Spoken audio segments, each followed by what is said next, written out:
आपको टेस्ट घर से दिए थे, जोर से बोलिए ना।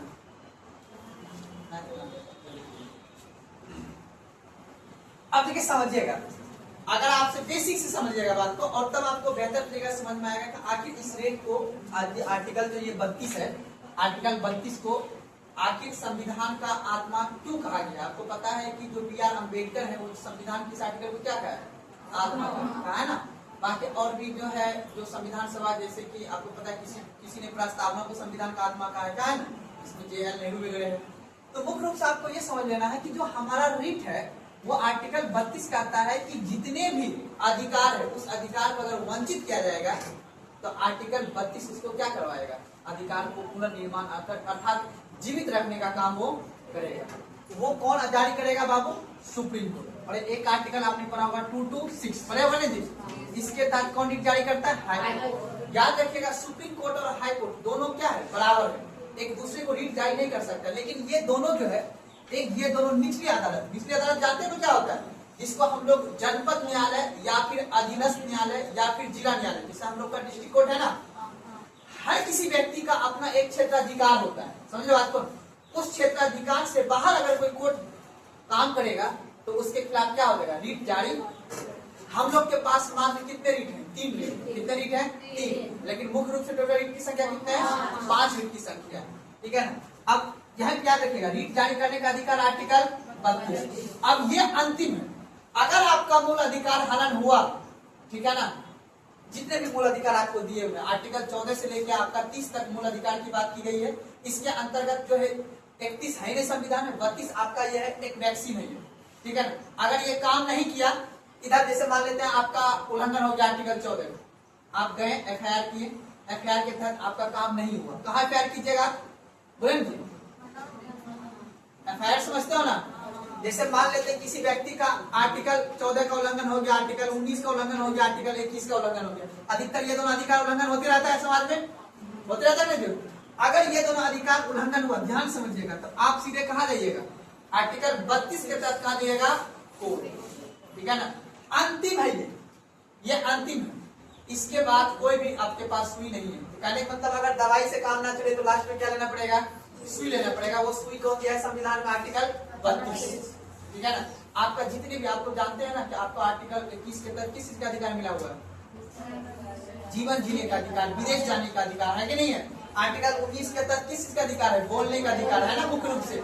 ये सब अधिकार पे अगर आपका कहीं भी लगे कि प्रतिबंध लग रहा है तो उस व्यक्ति के खिलाफ आप क्या जारी करवा सकते हो, रीट जारी करवा सकते हो। तुम्हारी बात को आपने देखा होगा कि आर्टिकल 22 का भी बहुत क्या समझ रहे हो, निवारक निरोध, समझते हो। आर्टिकल 22 का भी बहुत ज्यादा दुरुपयोग होता है। ये लड़की ज्यादा बोलती है, इसको क्लास में बंद करके रख लेगा, तो क्लास में नहीं, हम तो सरकारी आदमी नहीं है ना, कौन बंद करके रख लेगा, पुलिस वाले। कौन बंद करके रख लेगा, पुलिस वाले। किसके तहत, आर्टिकल 22 के तहत। हम लोग एक बात, शक के आधार पर जो बात की गई है ना, शक के आधार समझते हो ना, शक के आधार पर किसी व्यक्ति को इसका दुरुपयोग बहुत है, जिसको बोलते हैं निवारक निरोध, ठीक है ना। पुलिस को जब चाहे आपको बंद करने का अधिकार, बस खाली उसको शक जाने भर का दे दीजिए, आपके शक गया, आपको सीधा गिरफ्तार करके रख लिया जाएगा, उसके खिलाफ फिर आर्टिकल 32 दायर नहीं होगा। आर्टिकल 32 के तहत हम आप लोगों को पढ़ाएंगे 5 प्रकार की रीट होती है, ठीक है। अब समझते हैं बात को हम लोग ध्यान से, थोड़ा सा बता देते हैं डिटेल से ताकि आपको समझिएगा यहाँ पे ध्यान से। और ये बहुत काम की बात है, ये डे टू डे लाइफ में आपको काम आएगा। सबसे पहला कौन सा रीट होता है बाबू, बंदी प्रत्यक्षीकरण। कौन सा होता है, बंदी प्रत्यक्षीकरण। दूसरा होता है परमादेश। कौन सा होता है, परमादेश। और लास्ट में होता है अधिकार परीक्षा, ठीक है, याद रखिएगा, अधिकार परीक्षा बोला जाता है, ठीक है। उसके बाद दिखा रहेगा आपका उत्प्रेषण, उत्प्रेषण, उत्प्रेषण। उसके बाद रहेगा प्रतिषेध, ठीक है। अब याद रखिएगा, ये दोनों रीट तो छोड़ दीजिए, ये दोनों हम लोग के लिए नहीं है। ये दोनों रीट याद रखिए, क्वेश्चन पूछा जाएगा, ये दोनों रीट जो जारी किया जाता है न्यायालय टू न्यायालय, ठीक है ना, न्यायालय से न्यायालय जारी किया जाएगा। यानी निम्नतम न्यायालय जो है उच्चतर न्यायालय को जारी करेगा और उच्चतर न्यायालय निम्नतम न्यायालय को जारी करेगा। समझा बात को ना, अभी बताऊंगा ये कैसे काम करता है। पहले सबसे पहले आपको कौन समझना है बाबू, बंदी प्रत्यक्षीकरण। समझा बात को, बंदी प्रत्यक्षीकरण को हम लोग बोलते हैं हेबियस कॉर्पस। क्या बोलते हैं जी, हेबियस कॉर्पस, इंग्लिश में बोलते हैं इसको हेबियस कॉर्पस। और मुख्य रूप से याद रखिएगा, अगर किसी व्यक्ति को अगर किसी व्यक्ति को किसी के भी द्वारा, ठीक है ना, चाहे वो सरकारी व्यक्ति हो या कोई प्राइवेट व्यक्ति के द्वारा, याद रखिएगा, किसी निजी व्यक्ति के द्वारा किसी को बंदी बना लिया गया हो, क्या कर लिया गया हो, बंदी बना लिया गया हो। अगर किसी व्यक्ति को बंदी बना लिया जाएगा ना, तब उसके खिलाफ, ठीक है ना, जैसे मान लो कि आपको पुलिस वाले ने बंदी बना लिया है, गैर कानूनी रूप से, कानूनी रूप से नहीं, गैर कानूनी रूप से अगर वो बंदी बना लिया है, तब उस पुलिस वाले के खिलाफ क्या जारी होगा, रिट जारी होगा। कौन सा रिट जारी होगा, कौन रिट जारी करेगा, सुप्रीम कोर्ट। आपका एडवोकेट जाके कोर्ट में केस करेगा कि मेरे इस क्लाइंट को किसी ने क्या कर लिया है, बंदी बना लिया है, तब जाके सुप्रीम कोर्ट आर्टिकल 32 के तहत उस व्यक्ति के खिलाफ, उस थाना के खिलाफ या किसी दरोगा एसपी के खिलाफ कौन क्या जारी करेगा, रिट जारी करेगा। या फिर एक बार सरकारी व्यक्ति, अगर किसी निजी व्यक्ति को, मान लेते हैं आप किसी कंपनी में काम कर रहे हैं या कहीं भी आप काम कर रहे हैं, आपको क्या कर लिया गया, बंदी बना लिया गया, है ना। जैसे मान लेते हैं आपको बंदी बना लिया गया, तो उस व्यक्ति के खिलाफ ये रिट जारी करता है कौन, सुप्रीम कोर्ट। समझ में आ गया मेरी बात, कोई दिक्कत नहीं ना। दूसरा आता है आपको बाबू परमादेश, ऐसा आदेश जो टाला ना जा सके, ठीक है ना। जैसे मान लेते हैं अगर किसी, ध्यान समझिएगा, अगर किसी, जितने भी सरकारी, याद रखिएगा ये प्राइवेट और निजी दोनों व्यक्ति के खिलाफ जारी हो सकता है, ठीक है ना, लेकिन याद रखिए दो व्यक्ति के खिलाफ जारी नहीं हो सकता है, ठीक है ना। अभी बाद में हाल ही में एक और न्यूज में आया है, लोकसभा अध्यक्ष, ये 3 व्यक्ति के खिलाफ अब ये रिट जारी नहीं हो सकता है। 3 व्यक्ति कौन है, एक प्रेसिडेंट है, एक गवर्नर है और एक लोकसभा का अध्यक्ष, इसका भी बात चली रहा है। बाकी इन दोनों के खिलाफ रिट जारी नहीं कर सकते, क्योंकि इन दोनों के पास खुद ये क्या है, न्यायिक शक्ति मौजूद होता है, पता है ना आपको, ये मुंह में इसका कानून है, बोल दिया इस बंदा को गिरफ्तार करो तो गिरफ्तार हो जाएगा, ठीक है ना। बोलेगा 20 दिन के लिए इसको बंदी बना कर, कितने दिन के लिए, 20 दिन। फिर बोलोगे नहीं हम अब प्रधानमंत्री, राष्ट्रपति या राज्यपाल के खिलाफ हम रिट जारी करेंगे, ऐसा पॉसिबल नहीं हो सकता।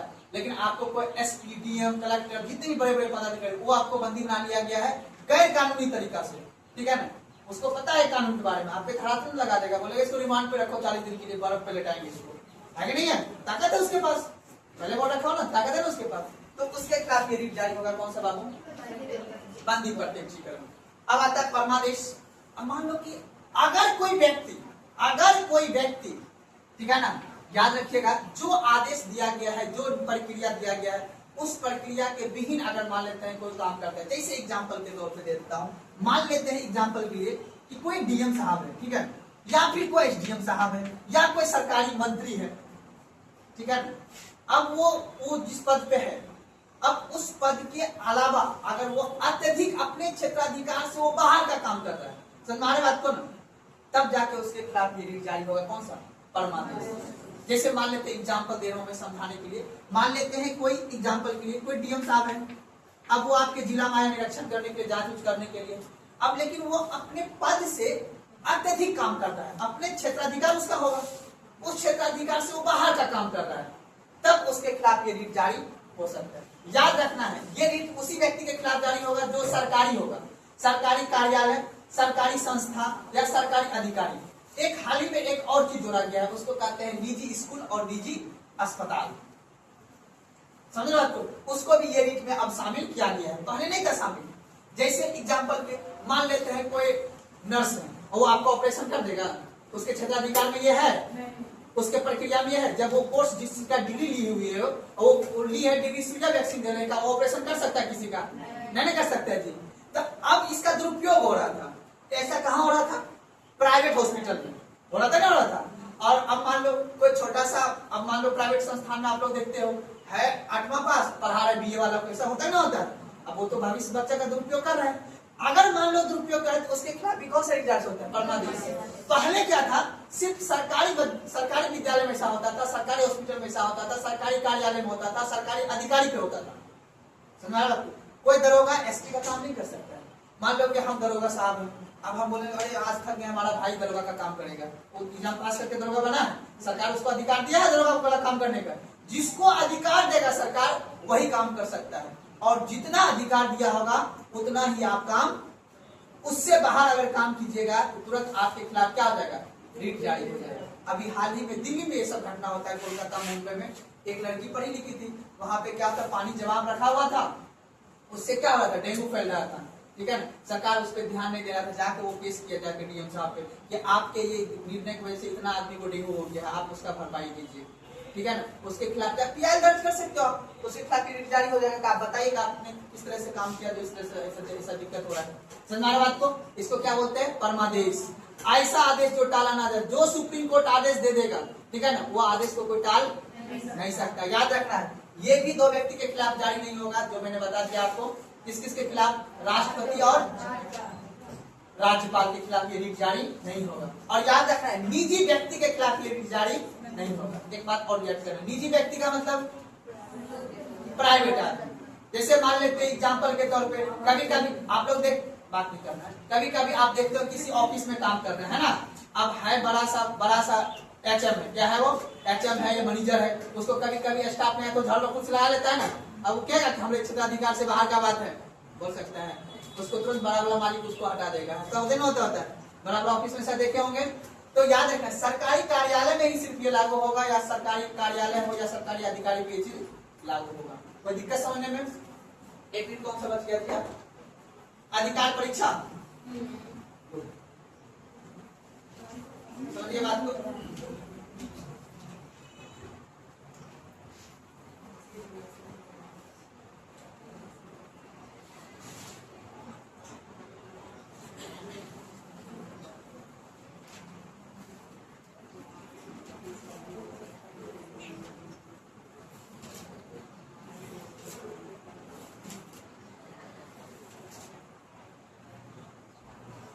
अधिकार परीक्षा के लिए वही है, उसमें कोई अंतर खास नहीं है, बस सेम टू सेम याद रखिएगा। इसमें भी क्या है कि अधिकार परीक्षा में ये यानी इसके अंतर्गत ये कहा गया है कि अगर कोई व्यक्ति, ठीक है ना, अगर कोई व्यक्ति किस प्रक्रिया से नियुक्त किया गया है, उसकी प्रक्रिया, उसका अधिकार क्षेत्र जानने की बात की गई, किसके अंतर्गत, अधिकार परीक्षा के अंतर्गत। वो भी सरकारी कार्यालय या सरकारी मंत्री के खिलाफ भी आप ये सब चीज को जान सकते हैं, ठीक है ना। तो मुख्य रूप से याद रखिएगा ये है कि अपने अधिकार क्षेत्राधिकार से बाहर का काम नहीं कर सकता है। इसके अंतर्गत बात की गई कि वो अपने किस तरह से वो अधिकार को पाया है, किस तरह से उसके अंतर्गत ये प्रक्रिया मिला हुआ, ठीक है। ये तीनों रिट, सामान्य रिट किसको बोला जाता है, ये रिट को, प्रेषण और प्रतिषेध को कौन सा रिट बोला जाता है, न्यायालय रिट बोला जाता है। बस अंतर समझ लीजिए। प्रतिषेध का मतलब होता है रोक लगाना। क्या होता है बाबू, रोक लगाना या वर्जित करना, ठीक है ना, वर्जित करना। मान लेते, समझिएगा ध्यान से, एक होता है सुप्रीम कोर्ट, एक होता है हाई कोर्ट। ये दोनों बराबर है, समझता है, ये दोनों बराबर है लगभग। ये दोनों कोर्ट अर्थात सुप्रीम कोर्ट और हाई कोर्ट, ध्यान समझिएगा, सुप्रीम कोर्ट और हाई कोर्ट अपने निचले न्यायालय को, अपने किस न्यायालय को, निचले न्यायालय को रिट जारी कर सकता है। क्यों कर सकता है और कैसे कर सकता है, समझिएगा। जैसे मान लेते हैं, एग्जाम्पल देके समझाता हूं आपको। जैसे मान लेते हैं आपके पास एक होता है डिस्ट्रिक्ट कोर्ट, जिसको हम बोलते हैं, जनपद न्यायालय भी कभी कभी ऑप्शन में दे देगा, या अधीनस्थ न्यायालय भी दे देगा, या जिला न्यायालय भी दे देगा। इसको क्या हम लोग बोलते हैं, डिस्ट्रिक्ट कोर्ट। इसका बाबू, इसका दो ही काम है, एक है सिविल मामले वाला केस, याद है ना, और एक कौन सा होता है जी, आपराधिक मामले।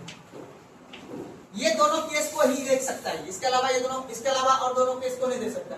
इसको सुप्रीम कोर्ट, हाई कोर्ट, यही दो अधिकार दे रखा है। इन दोनों के अलावा अगर कोई केस इसके पास गया तो ये सीधा क्या कर देगा, ट्रांसफर कहाँ कर देगा, हाई कोर्ट कर देगा, ठीक है ना। अगर मान लो एग्जाम्पल के तौर पे, ठीक है ना, अगर नहीं किया तब जाके ये मान लो सुना दिया कोई भी चीज को लेके, तो उस पे प्रतिषेध लगा देगा, कौन सा कोर्ट, हाई कोर्ट लगा देगा, रोक लगा देगा उस पे। समझ में आ रहा बात को, उसी को बोलते हैं रोक लगाना या वर्जित करना।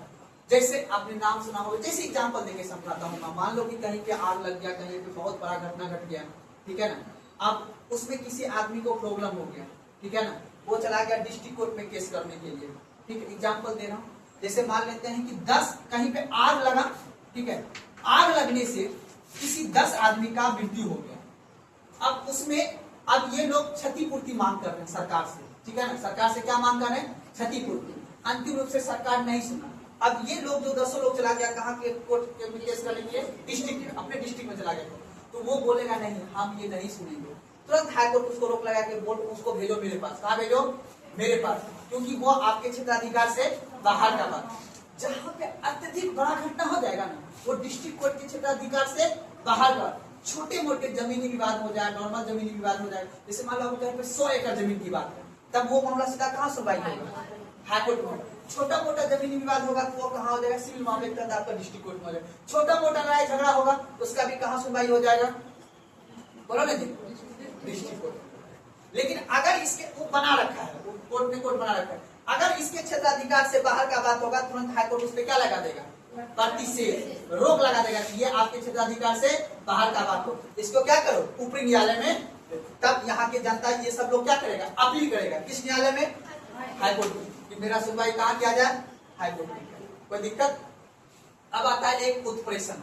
उत्प्रेषण का भी मतलब होता है कि रोक लगाना ही होता है। रोक लगाना का मतलब, मान लेते हैं, यहाँ पे याद रखिएगा, यहाँ पे निर्णय नहीं दिया गया, प्रतिषेध में निर्णय नहीं दिया जाता, प्रतिषेध में निर्णय के खिलाफ रीट जारी होता है। सॉरी, उत्प्रेषण में किसके खिलाफ रीट जारी होगा? निर्णय के खिलाफ।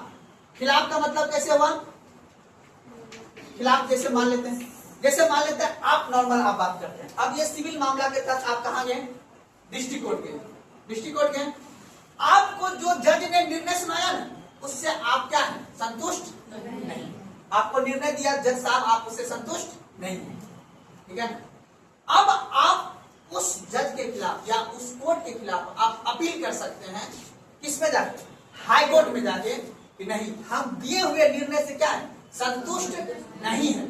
तब जाके वो हाई कोर्ट उत्प्रेषण रीट जारी करके उस मामले को कहां बुला लेगा? उच्च न्यायालय में बुला लेगा। तो आप उत्प्रेषण रीट जब कब जारी होगा? निर्णय के विरुद्ध। ऐसा होता है, बहुत मामला होता है। जैसे मान लो कि हमारा डिस्ट्रिक्ट कोर्ट में मान लो हमारा रिलेटिव का कोई आदमी जज है, क्या अब मान लो वो तो मेरे खिलाफ तो बात आप ही के खिलाफ जाएगा जी, आप बताओ उससे कोई संतुष्ट होगा? नहीं होगा। तो इसी के लिए ये रीट रखा गया है कि ये रीट रखा गया, अगर कोई जज किसी निर्दोष व्यक्ति को दोषी ठहरा देता है तब उसके खिलाफ ये रीट जारी होगा। कौन सा? उत्प्रेषण। प्रतिषेध कब होगा? जब किसी कोर्ट का अर्थात डिस्ट्रिक्ट कोर्ट के क्षेत्राधिकार से बाहर का अगर मामला आ गया तब उस पर क्या लगा देगा? वो रोक लगा देगा। और यहाँ पे है डिस्ट्रिक्ट कोर्ट के निर्णय के खिलाफ रोक लगाएगा। कौन सा रीट के तहत? उत्प्रेषण। समझाए बात को ना? अब ये सब चलता रहता है मामला। आप लोग अभी कोर्ट कचहरी का चक्कर में लगे तो आपको नहीं पता होगा। चार्जशीट में जानते हैं क्या होता है? चार्जशीट पीआई समझते हो? पीआई मैं समझ आजकल देखो एक चीज मैं बता देता हूँ, कभी भी जीवन में एक चीज हमेशा याद रखना, अपने व्यक्तित्व को ऐसे रखना है, अपने वाणी को, वाणी मतलब वाक्य, आर्टिकल 19 को ऐसा प्रयोग करना है। आप ना आज ना बोल देते हो किसी को कुछ भी, आज से 10 साल के बाद कोई किसी को नहीं बोलेगा कुछ भी। भले सामने वाला को देख लेगा, अच्छा ये कैरेक्टर लेस है, कुछ नहीं बोल पाओगे। बोलो तो गो, समझ बात को? गो मतलब समझे ना? आपको ये अधिकार किसी ने नहीं दिया है कि आप उनके कैरेक्टर को, आप पे तो मानहानि का केस हो जाएगा, ठीक है ना? मान किसी के, समझ बात को? क्योंकि अब लगभग आदमी सोशल मीडिया से जुड़ा हुआ है, हर किसी का अपना एक रेपुटेशन है, हर किसी का अपना एक रिस्पेक्ट है। तो आर्टिकल 19 के तहत आपको हर चीज का अधिकार दिया हुआ है। लेकिन हम बिहार के ग्रामीण पृष्ठभूमि में रह रहे हैं, ठीक है ना? आप कभी दिल्ली, मुंबई, कोलकाता, बेंगलोर के साथ को देखे, वहां पे भाई बहन भी गलत करता है, अपने नजर में गलत है, उसके लिए वो एंजॉय ऑफ लाइफ है। आर्टिकल 21 और आर्टिकल 19 का फ्रीडम है, हम लोग के लिए करता है। ऐसे काम कैसे कर सकते हैं? फलना में लड़की भाग गया, उससे तो लोग बेइज्जती करेंगे, ऐसा नहीं हो सकता है, ठीक है ना? अपने गाँव में ऐसा बात है ना, ठीक है ना बात को? बाहर में ऐसा कोई बात नहीं है। कहीं को बोलेगा तुरंत आप पे एफआईआर हो जाएगा, तुरंत आप पे पीआई दर्ज होगा। पीआई दर्ज का मतलब क्या हुआ? ऐसे समझो पीआई का मतलब क्या है? जैसे मान लेते हैं कि आप गांव में आए हो, आप दिखाने जा रहे हैं हम तो ये है, हम तो वो है, ठीक है ना? आपके खिलाफ तुरंत कोर्ट में क्या हो जाएगा? पीआई दर्ज होगा। पीआई दर्ज हो जाएगा तो आपसे वही रीट जारी हो जाएगा, अधिकार परीक्षा होगा। अच्छा फलना वाला आदमी जो है गाँव में विवाद धार रहा है, सरकारी आदमी बन के कैसे प्रक्रिया पता करो तो आपका प्रक्रिया पता किया जाएगा कि ये व्यक्ति का प्रक्रिया किस तरह से, इसको कौन अधिकार दिया है गाँव में से, चाहे मास्टर हो, चाहे बिहार पुलिस हो, चाहे दरोगा हो, एसपी हो, डीएम हो, कलेक्टर हो, प्रधानमंत्री हो, मंत्री परिषद हो, कोई भी व्यक्ति हो। सुना रहे बात को ना? इसलिए अब अपने आप में बदलाव लो, ठीक है ना? अब कैमरा लगने वाला है, सोलर प्लेट के पोल पे लगा हुआ है ना, अब उसके जगह क्या लगेगा? बस उसके नीचे में कैमरे लगने का जरूरी है। लाइट तो लग गया है, अब कैमरा लगने का जरूरी है, ठीक है ना? इसलिए दुनिया में बदलाव आ रहा है, बदलाव परिवर्तन को एक्सेप्ट करना पड़ेगा। गलत करें बताइए अली साहब? नहीं गलत है, बदलते हुए परिवर्तन को एक्सेप्ट कीजिए, ठीक है ना? इसीलिए तब दुनिया में सर्वाइव कर पाइएगा, नहीं तो कहाँ रहिएगा पता है? या तो तैरता हुआ नदी के पानी में आपका शरीर को कौन खाएगा? मछली खाएगा, या तो आप कहाँ रहिएगा? जेल के अंदर। दो ही जगह है। गरीब हो तो पला, बाकी तो पता ही है। गरीब वाला परिभाषा पता है ना? गरीब वाला परिभाषा पता है ना? गरीब की क्या बोलते हैं? गरीब की वाइफ, गरीब की बहन, गरीब की भाई, गरीब की पत्नी, सबकी पत्नी होती है। ठीक है, कहावत सुने हो ना? अभी आप लोग, ये दुनिया का रूल है। हाँ, ठीक है ना बात को? ये सब नॉर्मल है समाज में, ठीक है, ये सब चलता रहता है। इसीलिए थोड़ा सा अपने आप में सिर्फ बात नहीं कीजिए। बस मुख्य रूप से इतना याद रखना, इस आर्टिकल के तहत ये सीख लेना है कि अंतिम रूप से अब अपने अंदर कोई कुछ कर रहा है ना, उसको झांकने की जरूरत, सिर्फ अपने बारे में सोचना है। अब वो दिन दूर नहीं है कि पिता पुत्र पे केस करेगा, पुत्र पिता पे केस करेगा, बेटी पति पे केस करेगा, पति पत्नी पे केस करेगा, पत्नी पति पे केस करेगा। क्योंकि किसी के पास उतना कोई टाइम नहीं है सुधारने के लिए, किसी के पास वक्त अब नहीं है। सब सोशल मीडिया से सुधर गया है ना? सब अपना अधिकार को जान गया है। बस आदमी चाहता है गौतम बुद्ध के तरह और सम्राट अशोक के तरह के अंतिम रूप से क्या पाना है? धर्म की नीति का प्रयोग करते हुए मोक्ष या परलोक सुख का कठिन है ना जी। आज पढ़ाऊंगा भी यही चीज है, इसीलिए ज्यादा टेंशन नहीं लेना है ना प्रिय। चलिए आइए अब आते हैं क्वेश्चन पे। तो देखो ये समझ गया। अब देखो क्वेश्चन क्या कर रहा है आप लोग का। कह रहा है देखो पहला 21 नंबर क्वेश्चन को मिलान करेंगे। बंदी प्रत्यक्षीकरण, बंदी प्रति मतलब व्यक्तिगत रूप से क्या करना है? उपस्थित। 100 शरीर प्रस्तुत करने की अगर बात की जाएगी, मान लो किसी, आप जो वो देखते हो ना, जब कोई लड़का लड़की के लिए भाग जाता है, लड़की लड़का तो कौन सा कोर्ट कैसे बुलाता है उसको? पकड़ के लेगा उसको, यही रीट जारी करके। कौन सा? जैसे मान लो किसी का कोई किडनैप कर लिया, जैसे कहावत में नहीं है जी, लड़का लड़की भाग गया, अपन पापा मम्मी क्यों जाता है थाना में केस करने के लिए? कौन सा धारा के तहत? यही धारा के तहत। बोलता हमारा बिटिया को लेके भाग गया है, 100 शरीर लेके भाग गया है, तब जाके थाना में बोलता अच्छा ऐसा हो गया है। तब फिर जाके तो जानबे करते हो 15 दिन का पहले टाइम मिलता है, फिर 15 दिन के बाद टाइम मिलने के बाद 90 दिन तक में उसका सब आर्थिक क्षति को सब क्या कर लेगा? शोषित कर लेगा। ठीक है, घर उड़ गिरा देगा, जैसे भी चला देगा। ठीक है ना बात को? लेकिन अंतिम रूप से वही बात याद रखना, अर्थव्यवस्था वाला रूल, जिसके पास पैसा उसी के पास ताकत, चाहे वो गलत सही एक अलग है, वो इतिहास कहता है, हमने कहा।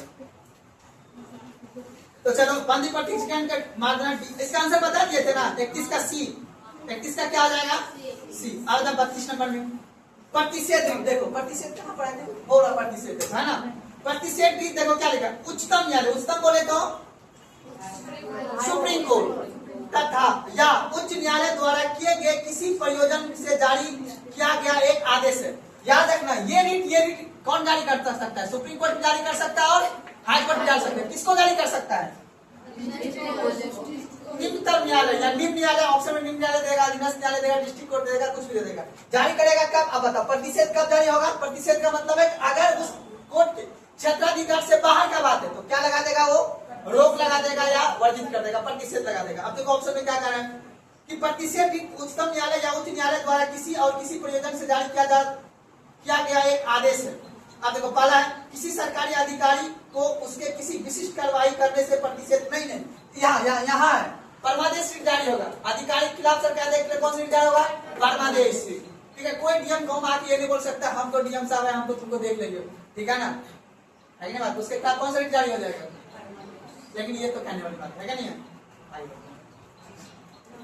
बी नंबर कहता है संसद या विधानसभा के मध्य निषेध पर कोई विधि पारित करनी, ये भी नहीं है। संसद या विधानसभा को मध्य निषेध पर कोई विधि पारित करनी, ये भी नहीं। निचली अदालत, देखो यहाँ गया ना ऑप्शन में, निचली अदालत को किसी मामले में कार्रवाई जारी करने से क्या कर सकता है?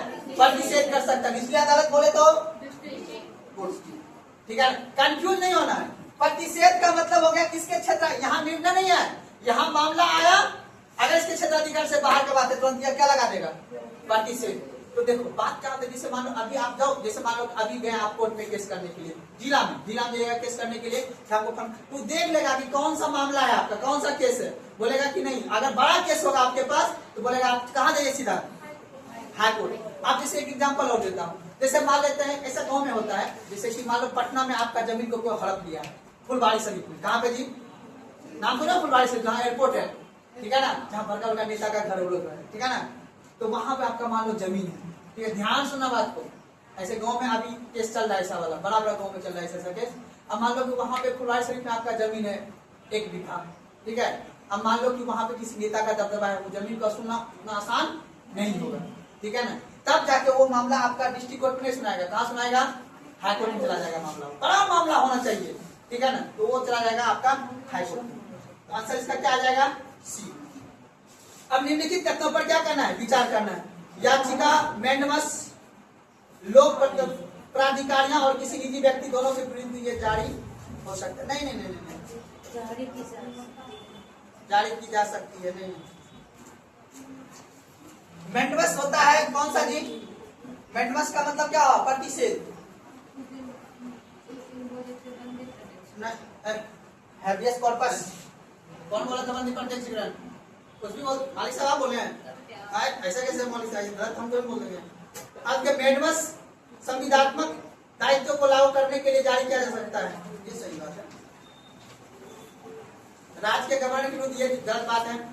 मैंडमस अवैध रूप से एकत्र दिए गए कर को वापस करने के लिए राज्य के विरुद्ध केवल 2 कथन। उत्प्रेषण नीति देखो पढ़ा दिया भी, उत्प्रेषण का मतलब बताओ क्या होगा? उत्प्रेषण नीति के देखो क्वेश्चन पूछा 34 नंबर पढ़िए, दो 34 नंबर क्वेश्चन को पढ़िए। अनुप्रिया क्वेश्चन सुना रहे, लगा देना फिर क्लास से। क्वेश्चन क्या बना रहे थे? कहां दोस्तों की क्वेश्चन सुना? दोस्तों आपका क्वेश्चन ऐसे थे, क्वेश्चन फोटो कॉपी निकाले थे। उत्प्रेषण नीति के बारे में बताइए। ऐसा अधिग्रहण या ऐसा अधिकारी होना चाहिए जिसके पास प्रयोजन के अधिकार को प्रभावित करने वाले प्रश्नों का निर्धारण करने वाले विधिक प्राधिकार और न्यायिक रूप से कार्य करने का कर्तव्य हो। ऐसे अधिग्रहण या अधिकारी ने अधिकारिता के बिना कार्य किया हो। दोनों सही है। वर्ड नहीं समझे ना? देखो यहाँ पे वर्ड यूज किया गया है कि अगर कोई जैसे देखो पहला क्वेश्चन कह रहा है ऐसा अधिग्रहण या ऐसा अधिकारी होना चाहिए जिसके पास प्रयोजन के अधिकार को प्रभावित करने वाले प्रश्न का निर्धारण करने का विधिक प्राधिकार हो और न्यायिक रूप से कार्य करने का कर्तव्य हो। ऑप्शन नहीं समझे ना? भारी वर्ड है, ठीक है। ये वर्ड नहीं समझना है, तब पर मैं आसान भाषा को समझाने का प्रयास कर रहा हूँ। मान लो कि ऐसा कोई मामला है, ऐसा कोई केस है सरकारी अधिकारी या सरकारी व्यक्ति के खिलाफ, ठीक है ना, उसके खिलाफ अगर कोई निर्णय दिया गया है, ठीक है ना, अब उस निर्णय से वो संतुष्ट नहीं है, तब उसके खिलाफ ये क्या सकता है? ये प्रयोजन के अधिकार प्रभावित करने वाले क्या हो? प्रश्न हो। यानी कोई बड़ा मामला हो उसको वो प्रभावित कर रहा है, तब जाके रीट जारी होगा। नॉर्मल देखो याद रखना, नॉर्मल में हम लोग एग्जाम्पल तो नॉर्मल वाला दिए हम आपको, ये सब नॉर्मल में। जैसे मान लो आप जाके बोलो नहीं हम इस जज के निर्णय से संतुष्ट नहीं, तो ऐसा आपके मामला नहीं होगा, आपको बराबरी थोड़ी ना हो। ये होता है सरकार के व्यक्ति के, सरकारी आदमी के लिए। जैसे मान लो कि 200 करोड़ का मामला, अभी डीएम साहब जो है अपना डीएम साहब जाके कोर्ट में केस करेगा किसी नेता के खिलाफ, ठीक है ना। अब नेता का जानकार है जज, तब ये रीट चला जाएगा, ये उसके खिलाफ ये रीट जारी होगा। यानी किसी सरकारी कार्यालय या सरकारी काम से बड़ा जो मामला हो उसके खिलाफ ये रीट जारी होगा। वैसा निर्णय यानी इसके दिए हुए निर्णय से कुछ मामला क्या होगा? प्रभावित हो रहा होगा, तब जाके रीट क्या होगा? ये जारी होगा। उसके बाद देखो जो ऐसा पदाधिकारी या ऐसा अधिकारी का अधिकारिता के बिना कार्य कर सकता है। मान लो कि अगर कोई ऐसा निर्णय या किसी अधिकारी के खिलाफ निर्णय दे दिया जिसके खिलाफ ये रीट जारी हो सकता है, तो बड़ी बात है ये, चलो छोड़ दो, आगे बढ़ो। Option number C. भारत के संविधान के अनुच्छेद 21 तो जानते हो ना जी? 21 में क्या कह रहा है? बोले जी, ट्रांसजेंडर समझते हो ना? ट्रांसजेंडर का अधिकार कौन सा है? 21। एक जुड़वा बच्चे को जन्म देने का क्या दे? मंदित मान महिलाओं के अधिकार। ये मंदित मान क्या होता है? बिना शादीशुदा के लिए तो मंदित मान क्या होगा? इसका आंसर क्या है जी? ठीक सही है। देखो इसमें क्या है ना बाबू कि लगभग सब अधिकार 21 के तहत दिया गया है। चलो आगे बढ़ो। 36 नंबर क्वेश्चन निम्नलिखित कथनों पर विचार करने क्वेश्चन बन गया था, बैंक दर वाला ना, ये आसान क्वेश्चन है। ये 37 नंबर क्वेश्चन भारत में मुद्रा स्थिति के संदर्भ में पता है ना कोर मुद्रा स्थिति में खाद और ऊर्जा की कीमत को कौन किया जाता है? गलत है। हेडलाइन मुद्रा स्थिति में खाद स्थिति बाहर रहती है। कोर मुद्रा स्थिति की अपेक्षा हेडलाइन मुद्रा स्थिति की प्राकृतिक ज्यादा परिवर्तनशील होता है। ये सही है। मुद्रा के अवमूल्यन या मूल्य ह्रास को प्रभावित मुद्रा के अवमूल्यन या मूल्य ह्रास के प्रभाव निम्नलिखित में से कौन से हैं? 2 और 3। इसमें आयात में वृद्धि और निर्यात में कमी नहीं। निर्यात में वृद्धि और आयात में कमी। अच्छा, क्वेश्चन बन गया था last number 38 number question. 38 number question में दिक्कत है जी। ये पूछा है कि हमारा मुद्रा का वैल्यू कब बढ़ेगा और कब घटेगा। आप बताओ। अगर आयात अधिक हो रहा है, क्या है जी? आयात अगर अधिक होगा तो मुद्रा का वैल्यू बढ़ेगा कि घटेगा? घटेगा ना जी। आयात में कमी आएगा, निर्यात में बढ़ेगा तो वही बात है। ए में देखो क्या लिखा हुआ है। ए में इसमें आयात में वृद्धि, इसका मतलब ये गलत है ना जी, 1 नंबर। और 2 में देखो इसमें निर्यात में वृद्धि और आयात में क्या करना होगा? कमी करना होगा। इसका मतलब 2 क्या है? सही है। और इसमें घरेलू मुद्रा स्थिति में क्या करना होगा? वृद्धि करना होगा। सही बात है। घरेलू मुद्रा स्थिति को क्या करना होगा? बढ़ाना होगा। और देखो इसमें घरेलू मुद्रा स्थिति में क्या करना होगा? कमी करना होगा। इसलिए आंसर क्या हो जाएगा? 2 और 3। नहीं समझे जी? बोलिए रहा तो बोलो। क्या बोलिए? आंसर 2 और 3। घरेलू में अगर सीमा के अंदर अगर मुद्रा स्थिति को बढ़ाएंगे ना, उससे हमारा क्या होगा? रुपया का वैल्यू बढ़ेगा। अगर मुद्रा स्थिति घटा देंगे तो रुपया का वैल्यू क्या हो जाएगा? घट जाएगा। इस सीमा के अंदर की बात हुई। और सीमा के बाहर में क्या करना है? आयात और निर्यात। आयात अगर बढ़ जाएगा तो हमारा पैसा का वैल्यू क्या हो जाएगा? घट जाएगा। और निर्यात अगर बढ़ जाएगा तो पैसा का वैल्यू भी क्या हो जाएगा? बढ़ जाएगा। यही तो क्वेश्चन में है। सामान्य कीमत स्तर में क्रमिक गिरावट को क्या कहते हैं? अब किसी अर्थव्यवस्था में यदि ब्याज दर को घटा दिया जाए तो क्या होगा? अर्थव्यवस्था में निवेश व्यय बढ़ जाएगा। सही बात है। अर्थव्यवस्था में उपभोग व्यय नहीं बढ़ेगा, निवेश व्यय बढ़ेगा। क्या बोलिए? ये बारिक गिरावट नहीं, ये गलत टाइप हो गया, उससे टाइपिंग में मिस्टेक हो गया। बस ये सामान्य कीमत स्तर में क्रमिक गिरावट को क्या कहते हैं? ये क्वेश्चन है।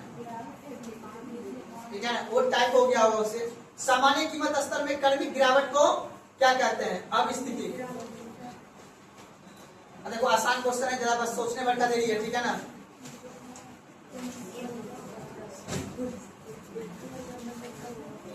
चलिए जी, अब आते हैं अपन लोग टॉपिक पे। क्या पढ़ा रहे थे जी? क्या पढ़ा रहे थे? चलिए टॉपिक शिलालेख के बारे में।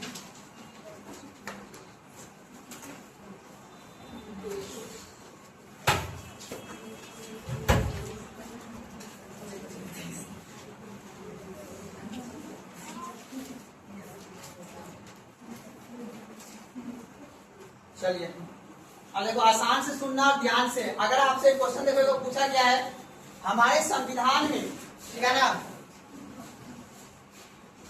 का कुछ अंश जो है अशोक के शिलालेख से भी प्रेरित है। जिस तरह आपने देखा कि अशोक ने लोक कल्याणकारी राज्य की स्थापना करने के लिए, जैसे आप लोग हमारे संविधान के डीपीएसपी में देखते हो ना, लोक कल्याणकारी की अवधारणा का कौन सा नंबर के शिलालेख में दिया गया है? 5वें नंबर। तो अब जो हम लोग पढ़ेंगे अशोक का क्या पढ़ेंगे बाबू? अभिलेख। पहले क्या बोलेंगे इसको? अभिलेख। एक तरह से याद रखें, अभिलेख का मतलब क्या है? ये बोले ना जी, अभिलेख ऐसा पत्र जो पसान अर्थात जो पत्थरों पे लिखा जाए, है ना, छोटे बड़े पत्थरों पे लिखा जाए या स्तंभ लेख पे लिखा जाए या गुफाओं में लिखा जाए, गुफा के आगे वाला सिलपट पे जो लिखा जाए उसको क्या बोलेंगे? अभिलेख। जैसे वर्तमान समय का आप लोग बोल सकते हो क्या, आज का संविधान जो चलते हैं हम लोग का, वो क्या है? अभिलेख ही तो है कि इसके अनुसार से क्या चलेगा? देश चलेगा। आप बताओ, हमने बताया था ये अभिलेख कितने प्रकार के होंगे बाबू? पहला को क्या बोलेंगे बाबू? क्या बोलेंगे? शिला। उसके बाद क्या बोलेंगे? स्तंभ। उसके बाद क्या बोलेंगे? गुहा लेख। अब ध्यान समझना मेरा बाबू, यहाँ पे ये शिलालेख भी जो है कितने प्रकार के बाबू? 2 प्रकार। एक को क्या बोलेंगे? बृहद। एक को क्या बोलेंगे? लघु। ठीक उसी प्रकार स्तंभ लेख, ध्यान समझो बात में, ठीक है ना। पक्का बंद कर दे, पक्का बंद करो। उसके बाद एक को क्या बोलेंगे, बृहद स्तंभ लेख। क्या बोलेंगे, बृहद स्तंभ लेख। और उसके बाद दूसरे को क्या बोलेंगे, लघु स्तंभ। अब ध्यान सुनना, एकदम नॉलेज को डाले तो अंदर में। एक गुहा लेख जो है ना बाबू, एक गुहा लेख जो है ना, जो पठारी क्षेत्र थे ना, जहां पे साधु महात्मा वगैरह रहते थे, जहां पे शांत जगह हुआ करते थे, उस जगह ये गुहा लेख बनाए गए हैं। ठीक है ना, ये बताऊंगा क्या। अब पहले मुख्य रूप से क्या समझना है, ये शिलालेख। ठीक है, हमने बताया ये बृहद जो शिलालेख है ना बाबू, ये आपके कितने जगह पे है बाबू, कितने जगह पे था बाबू, 8 जगह पे था। मुख्य रूप से 7 जगह पे था। है कितने ये बृहद शिलालेख की संख्या, और इसमें कितने लेख लिखे गए हैं, 14 लेख लिखे गए। 14 लेख का मतलब समझे, जैसे आसान भाषा में समझना, जैसे मान लो क्या करते थे अशोक ने, अपने जो उनके धर्म परिवर्तन हुआ, अर्थात उसके जो हृदय परिवर्तन हुए, उसके मन में जो विचार आया, उस विचार को वो मुख जगह लिखवाया। मुख जगह कहा, वैसा क्षेत्र जहां पे पहाड़ पर्वत थे, उस जगह वो क्या बनाए, शिलालेख बनाए। जहां पे मैदानी भाग था, जहां पे पहाड़ पर्वत जगह नहीं था, जो मैदानी भाग था, वहां पे क्या बनाया बाबू, बताओ। जहां पे मैदानी भाग था वहां पे क्या बनाया, स्तंभ लेख। स्तंभ लेख का मतलब ये बड़ा सा ऐसे करके बड़ा सा पत्थर था। ठीक है, स्तंभ खंभा बना हुआ था, और इस पे इनके शीर्ष पे उन्होंने कई सारे अपना क्या लिखाते थे, लेख लिखते थे। अब इसमें इस स्तंभ लेख में टोटल कितने लेख लिखे गए थे, 7। कितने लेख लिखे गए थे, 7 लेख लिखे गए। मेरी बात समझ में आ रहा है क्या कहना चाह रहे हैं। और इस स्तंभ लेख की संख्या कितने बाबू, 7। अब देखो ये लिखे गए पहाड़ पर्वत के क्षेत्र में, जहां पहाड़ पर्वत है उस क्षेत्र में लिखे गए क्या, शिलालेख। स्तंभ लेख कहाँ लिखे गए, मैदानी भाग। इसी में आप पढ़िएगा स्तंभ लेख में दिल्ली मेरठ स्तंभ लेख, दिल्ली टोपरा, जिसको आपने सुना होगा कि मोहम्मद बिन तुगलक ने क्या किया, उसे हरियाणा के हिसार से दिल्ली लाया। उसको कहाँ लाया, दिल्ली लाया। उसी तरह आपने सुना होगा दिल्ली मेरठ अभिलेख, जिसको कहाँ लाया, मेरठ से उठा के कहाँ लाया, दिल्ली लाया। किसने लाया, फिरोज शाह तुगलक। पढ़े होंगे किसी बात। अब इसी पे 7 लेख लिखे गए। कितने लेख लिखे गए हैं, 7 को लाइन लिखा गया उस पे। इसका मतलब है अब ये वहां बना के राजमार्ग के बगल में बनाए जाते थे। राजमार्ग का मतलब वैसा जगह जहां पे घनी आबादी हो, वहां पे ये पूरा लेख को रख देते थे। वहां से जब कोई जनता वगैरह गुजरता था तो उसको पढ़ता था।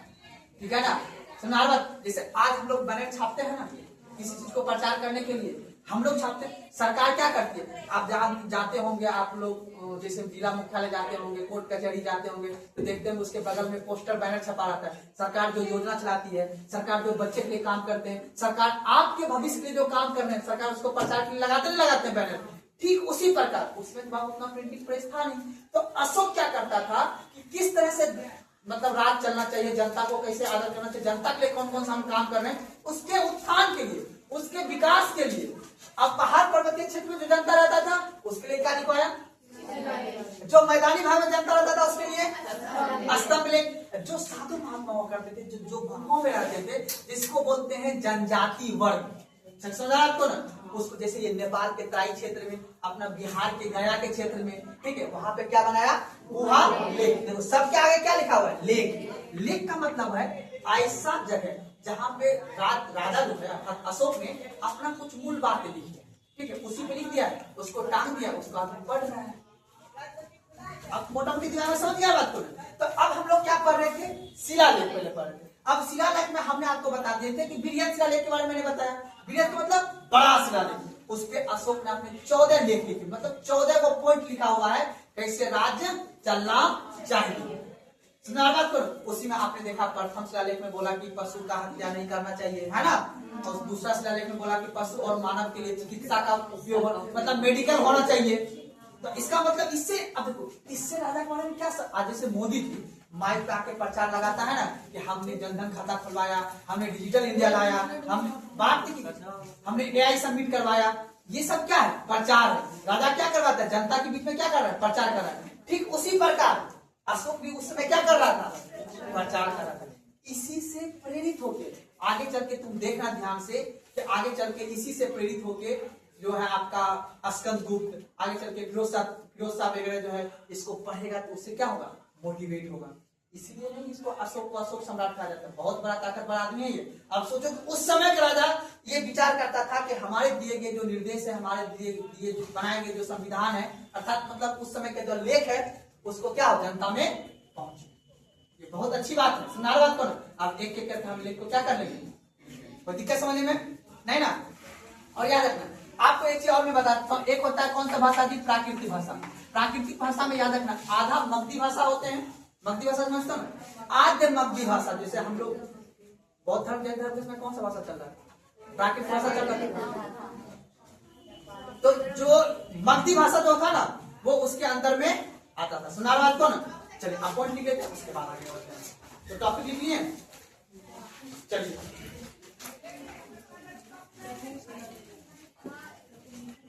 टॉपिक लिखिए बाबू, टॉपिक लिखिए लघु शिलालेख, टॉपिक लिखिए लघु शिलालेख।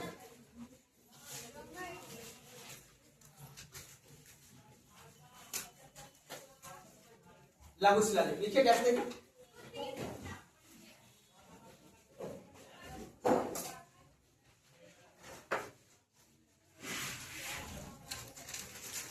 यह बृहद शिलालेख के अलावा, यह बृहद शिलालेख के अलावा,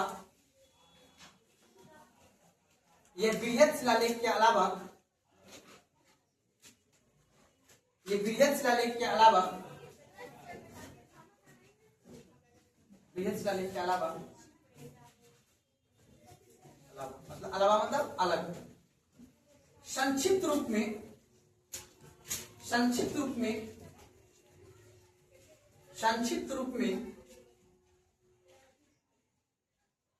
पाए जाने वाले लेख को, संक्षिप्त रूप में पाए जाने वाले लेख को, पाए जाने वाले लेख को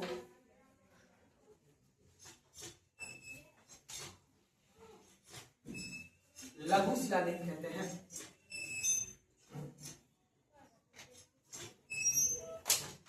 लघु शिलालेख कहते हैं। समझ में आ गया बात को। यानी जो बृहद शिलालेख से जो छोटा होगा उसको क्या बोलेंगे, लघु शिलालेख, ठीक है ना। जैसे कि जो छोटे छोटे पहाड़ों पे जो लिखे गए होंगे ना उसको क्या बोलेंगे, लघु शिलालेख। और बृहद शिलालेख जो बड़े बड़े पहाड़ों पे लिखा गया है, समझा। दोनों पे याद रखना है, यही 14 लेख लिखे गए, समझा बात को ना, दोनों पे। लेकिन मुख्य रूप से इसको बृहद, उसको क्या बोलते हैं,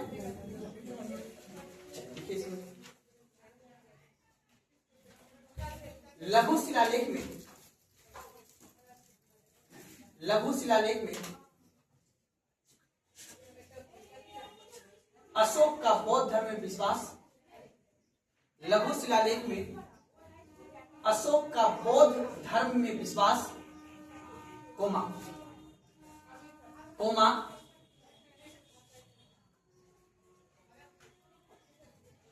उसके यात्रा, उसके यात्रा, कोमा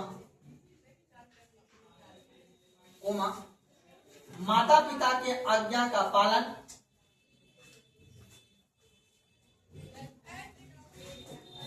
माता पिता के आज्ञा का पालन, कोमा कोमा जीवों पर दया, जीवों पर दया एवं सत्य बोलना,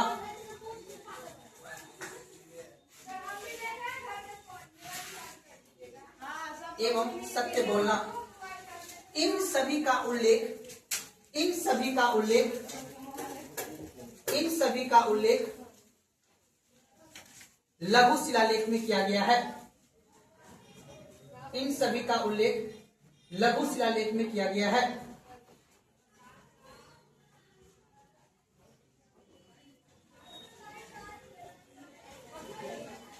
आप लिखिएगा, मास्की लेख में, मास्की लिखिएगा, मास्की लेख में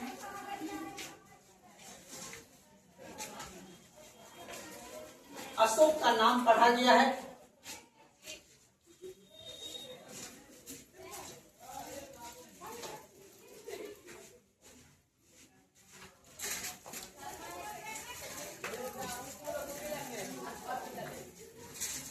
मास्की लेख में अशोक का नाम पढ़ा गया है, अगला पॉइंट लीजिएगा। भाबरू लेख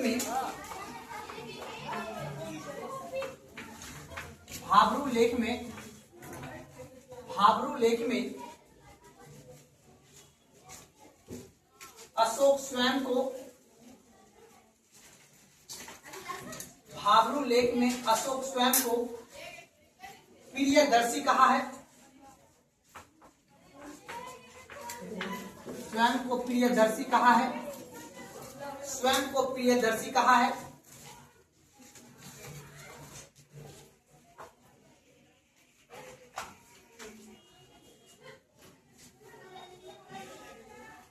कोई दिक्कत समझने में है ना? चलिए अगला टॉपिक लिखते हैं स्तंभ लेख। अगला टॉपिक लिखते हैं स्तंभ लेख।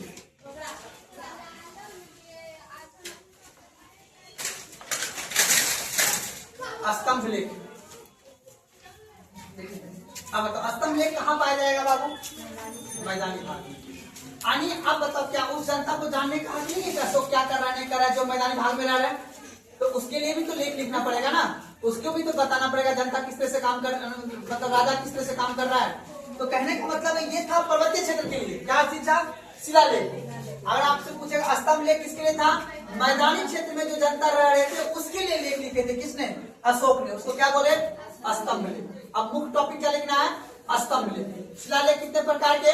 2 प्रकार के, बृहद और ठीक उसी प्रकार स्तंभ लेख भी 2 प्रकार के, बृहद स्तंभ लेख और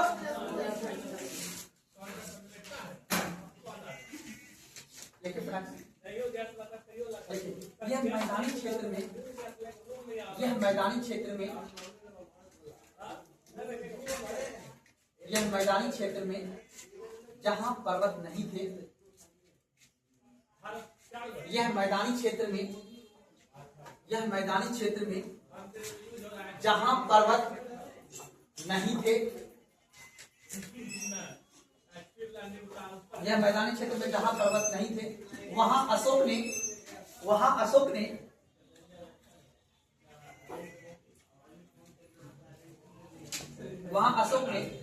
पाषाण स्तंभ स्थापित करवाया। वहां अशोक ने पाषाण मतलब पाषाण का पत्थर, पाषाण स्तंभ स्थापित करवाया।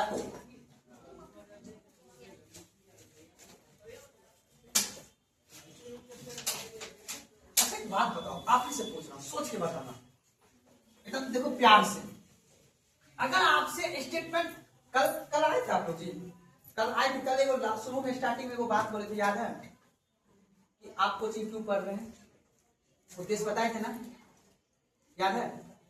तुमने यहाँ याद है? नहीं बताए थे? बताए थे। यही पॉइंट को याद रखना है अगले 2 साल तक। आपको कोई बेवकूफ बनाए ना, अब बोलना कि नहीं हम बेवकूफ नहीं है, पहले ये करके लिखो तब मानेंगे कि तुम हमको पढ़ा लोगे, ठीक है ना? तो मुख्य रूप से अभी जो मैं अभी बताने जा रहा हूँ ना, अच्छा ये बताओ, अगर आपसे ये पूछे कि बाबू ने ये स्तंभ लेख तो ठीक है बनाया, लेकिन इसका उद्देश्य क्या था, क्यों? अब ये बता, जब हमने शिलालेख लिखवा ही दिया, अशोक ने शिलालेख लिखवा ही दिया, वो भी कितने 14 लाइन में लिखवाया, कितने में लिखाया? 14 पॉइंट में लिखवाया। तो इसकी आवश्यकता क्यों पड़ा? स्तंभ लेख की आवश्यकता क्यों पड़ा? तो पहला सवाल कि ये उस क्षेत्र के लिए, क्योंकि आपको पता है इसका बहुत बड़ा साम्राज्य क्षेत्र था अशोक का, पर्वतीय क्षेत्र में भी था, मैदानी क्षेत्र में भी था, आगे ना। तो पहला तो आप बता सकते हो कि स्तंभ लेख बनाने का उद्देश्य, पहला उद्देश्य था कि मैदानी भाग का जो व्यक्ति है ना, अर्थात मैदानी भाग का जनता जो है, उसके लिए क्या करना है? जागरूक बनाना है। मैदानी भाग के एक समझना है। अब बताओ सर ये क्यों पढ़ा रहे हो? सीधा दिखा दो स्तंभ लेख में क्या क्या है। क्वेश्चन नहीं बने, क्वेश्चन को लिखा हुआ, अभी जो पॉइंट लिखा हुआ लिखा हुआ, लेकिन ये समझना बहुत जरूरी है इसका उद्देश्य। अगर वही स्टेटमेंट बना पूछ देगा क्वेश्चन, दिक्कत ना हो जाएगा। तैयारी हम कब कर रहे हैं? 2026 करना। क्वेश्चन कब का सोल्व है? ये दिमाग में बैठा चलना है। पढ़ अभी रहे हैं, एग्जाम देना है 28 में, तो मुख्य रूप से तैयारी कौन सी चीज के लिए कर रहे हैं? 28 के लिए ना। अब पढ़ोगे 22 वाला तरह तो फिर होगा वो जो ऑनलाइन जो टी शर्ट पहन के, जो लड़का टी शर्ट पहन के गोल गोल लड़का जो पढ़ाता है, उसको क्या लगता है तुमको? हाँ तुम्हारे बात को ना, जो भी किसको भी पढ़ा रहे हो, एक आध कोई टीचर है, मैम लोग है, वो बड़ा उड़न पड़ी बना हुआ, गुस्सा आ जाता है। अब देखो समझो, तो पहला देखिए, पहला सबसे पहली बात, अब हमने बात नहीं स्तंभ लेख कहाँ लागू, मैदानी भाग में। अब इसका तौर तो पॉइंट लिख लेना, मजा आ जाएगा। मैंने क्वेश्चन लिख के लाया। देखिए उद्देश्य, स्तंभ लेख का मुख्य उद्देश्य, स्तंभ लेख का मुख्य उद्देश्य, बस लिख के, अब बस ऐसे मुख्य उद्देश्य लिख लिए होंगे ऐसे करके। अब यहां से ऐसे करके पॉइंट पहला लिखा जाए, ऐसे करके पॉइंट लिखिए। सबसे पहला, प्रजा से सीधा संवाद करना, प्रजा से सीधा संवाद करना। अब बता, हमारा मोदी जी इंटरनेट दिया तब तो मन की बात करता है। वो मन की बात से वो क्या कर रहा है, सीधा प्रजा से क्या कर रहा है, वो संवाद कर रहा है। इसी को बोलते हैं थिंक टैंक। क्या बोलते हैं, मतलब उसको कोई तो कोई है सूचना दे रहा है, मोदी जी परीक्षा पे चर्चा कीजिए, है ना, मतलब करता है ना परीक्षा पे चर्चा, मोटिवेट करता है बच्चा को। लेकिन पेपर लीक हुआ था, अभी बार किया, अभी बार नहीं किया। तो अब बताओ, अशोक ने उसी समय बोल दिया था कि हमारा स्तंभ लेख का पहला उद्देश्य क्या है, प्रजा से हम सीधा क्या करेंगे, संवाद करेंगे, बातचीत करेंगे प्रजा से, पहला उद्देश्य था। दूसरा लिखिए, धम्म नीतियों का प्रसार करना, धम्म नीतियों का प्रचार करना, धम्म नीतियों का प्रचार करना। देखो प्रसार वर्ड होता है, ठीक है, हम लिख दिए आप लोग को समझने के लिए, प्रचार लिखना, ठीक है, प्रसार वर्ड होता है। हाँ, वर्ड को वोकैबुलरी को थोड़ा सा ध्यान रखना है। लिखिए अगला वर्ड, लोक कल्याण और सामाजिक सद्भाव, लोक कल्याण एवं सामाजिक सद्भाव, सामाजिक सद्भाव स्थापित करना, सामाजिक सद्भाव स्थापित करना। सबसे महत्वपूर्ण ये पूछा गया एग्जाम में, वन्यजीव एवं पर्यावरण को संरक्षण देना। ये देखो कितनी बड़ी बात है। उस समय अशोक ये बात को सोच रहा है कि हमें पर्यावरण को सुरक्षा करना है। सोचो उस समय, अभी बहुत जनता, अभी का बताओ 2026 में बहुत जनता नहीं जानता कि पर्यावरण होता क्या है। हमें पेड़ पौधा को बचाना चाहिए, हमें जीव जंतु को बचाना चाहिए, अभी नहीं जानता है। उस समय सोचो कितना बड़ा दूरदर्शी राजा था, वो अपने स्तंभ लेख में जनता को प्रचार के लिए लेख लिखा कि वन्य जीव और पर्यावरण को भी हमें क्या करना है, संरक्षण देना है। बात करो, उसका अर्थ लिखेगा, बाकी जानते हैं आप लोग। जीव हत्या पर रोक, जीव हत्या पर रोक, और अंतिम एक बात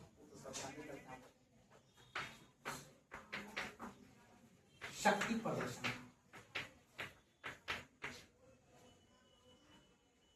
शक्ति प्रदर्शन करना, शक्ति प्रदर्शन करना, ये भी सही बात है, होना भी चाहिए।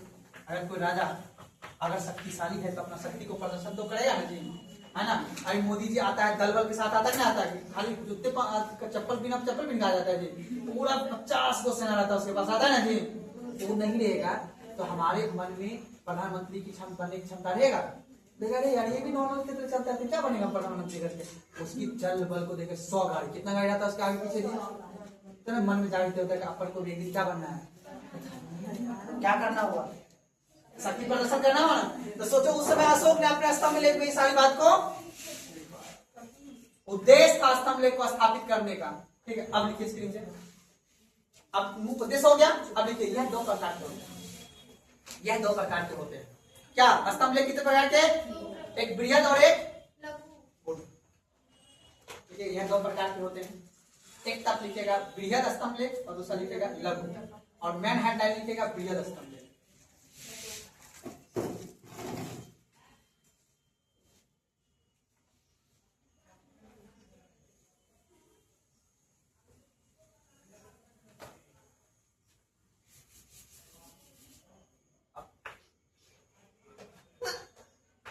बृहद स्तंभ लेख। अब बात नहीं करना, बृहद स्तंभ लेख कितनी जगह है बाबू, 6 जगह। कितना स्थान पे है, इस पे लेख कितने लिखे गए हैं, 7 लिखा, अभी लिखाऊंगा 7। बृहद स्तंभ लेख कितने जगह पे है? 6 जगह पे, लेकिन है कितने? 7। लिखिएगा, टॉपिक लिखिएगा बृहद स्तंभ लेख। अब उसके नीचे लिखना है यह 7 स्थान पर है तथा यह यह 6 स्थान पर है, यह 6 स्थान पर है तथा इस पर 7 लेख लिखे गए हैं, तथा इस पर 7 लेख लिखे गए हैं, 7 लेख लिखे गए हैं। अब देखो बाबू, जैसे कि आप लोग समझिएगा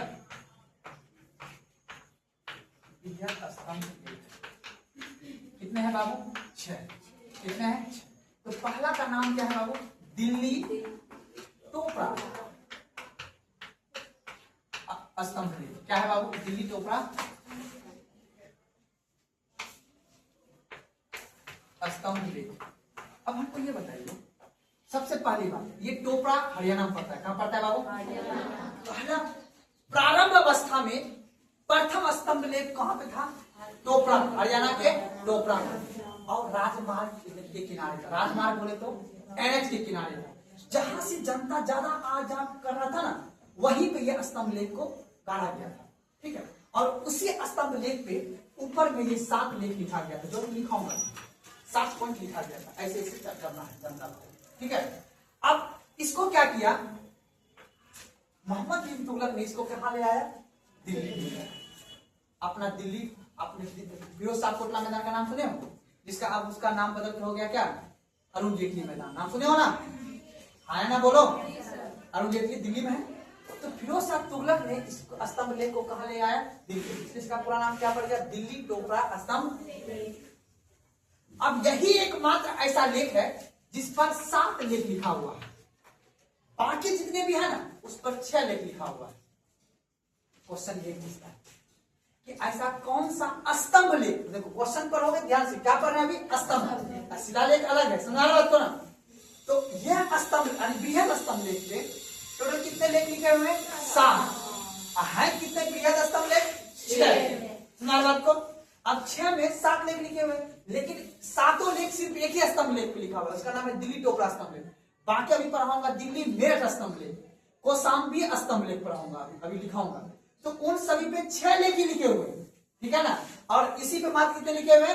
7 लेख लिखे हुए। और इसी से प्रेरित होकर आप पता सप्तांग सिद्धांत अभी पढ़ाऊंगा। कौटिल्य ने साम्राज्य को चलाने के लिए, शासन व्यवस्था को चलाने के लिए सप्तांग सिद्धांत दिया था। राज्य कैसे काम करेगा उसके लिए 7 सिद्धांत दिया था। उसी आधार पर ये 7 को बात को बताइए। ठीक है, आगे चल कर लिखिए। तो क्या लिखे थे? याद रखना, हरबरान नहीं है, बहुत बड़ा टॉपिक है।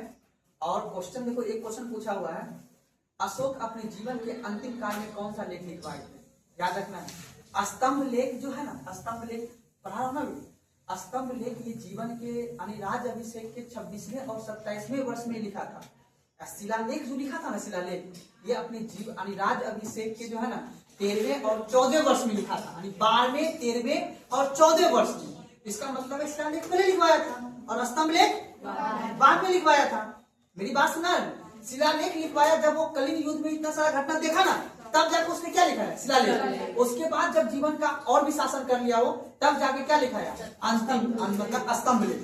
तो याद रखना, क्वेश्चन पूछा जाता है एग्जाम में, अपने राज्य अभिषेक के 26वें और 27वें वर्ष में क्या लिखवाया था? स्तंभ लेख लिखवाया था। ये क्वेश्चन लिखवाऊंगा, अभी नोट में सारी बात लिखवा दूंगा आपको, बट अभी लिख लीजिए। क्या लिखे थी? 6 स्थान पर तथा इस पर 7 लेख लिखे गए हैं, ठीक है ना? उसके बाद नीचे लिखिएगा, यह राज्य अभिषेक के क्या हुआ बोलिए? यह राज्य अभिषेक के 26वें एवं 27वें वर्ष में, यह राज्य अभिषेक के 26वें एवं 27वें वर्ष में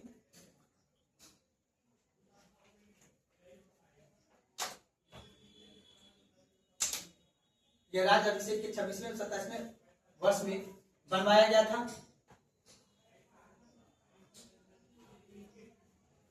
बनवाया गया था।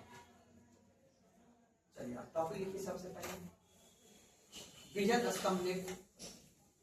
टॉपिक लिख लीजिएगा बृहद स्तंभ लेख। सबसे पहला पॉइंट देख लीजिएगा दिल्ली टोपरा स्तंभ लेख। पहला लिखिएगा दिल्ली टोपरा स्तंभ लेख। अब 7 है ना कि 6 है? 6 है तो 6 को पढ़ना है, 6 को पढ़ना है। तो पहला क्या लिखे दिल्ली टोपरा स्तंभ लेख। आई बोर्ड अगर दिखा था स्तंभ लेख, जानते हो लंबा सा होता है, ऊपर लिखा है दिल्ली टोपरा स्तंभ लेख। लिखिए पॉइंट देखें। ये प्रारंभ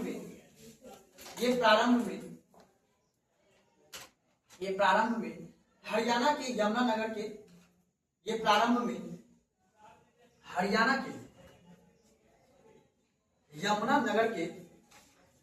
यमुनानगर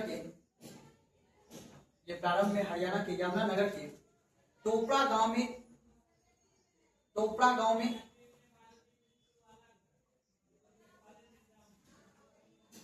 में था तथा अशोक ने इसे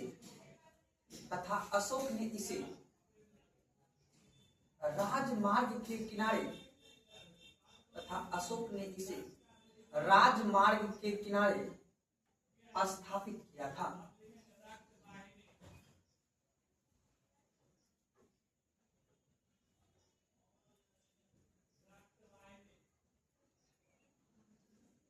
राजमार्ग के किनारे स्थापित किया था। उसे नीचे लिखिएगा। 1356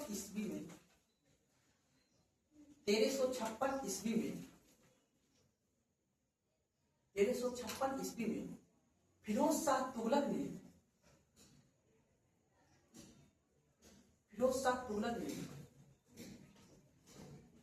यमुना नदी के रास्ते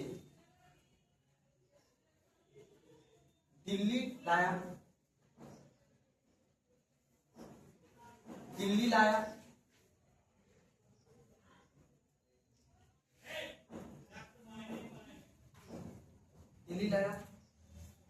तथा अपनी राजधानी फिरोज शाह कोटला में स्थापित किया।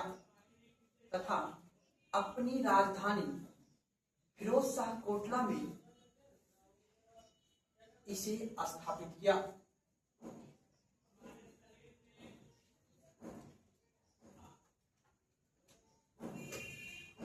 फिरोज शाह कोटला में इसे स्थापित NOT नोट लगाइएगा। एक पॉइंट को आप लिखिएगा, क्वेश्चन बहुत डीप में पूछता है, नोट लगाइएगा। यही एकमात्र स्तंभ लेख है, यही मतलब दिल्ली टोपरा स्तंभ लेख, ठीक है ना।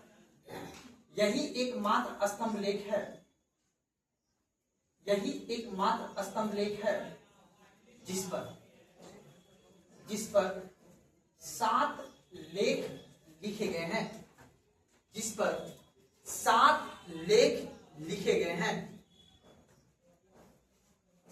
7 लेख लिखे गए हैं।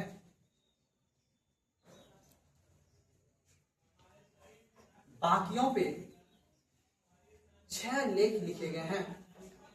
बाकियों पर 6 लेख लिखे गए हैं।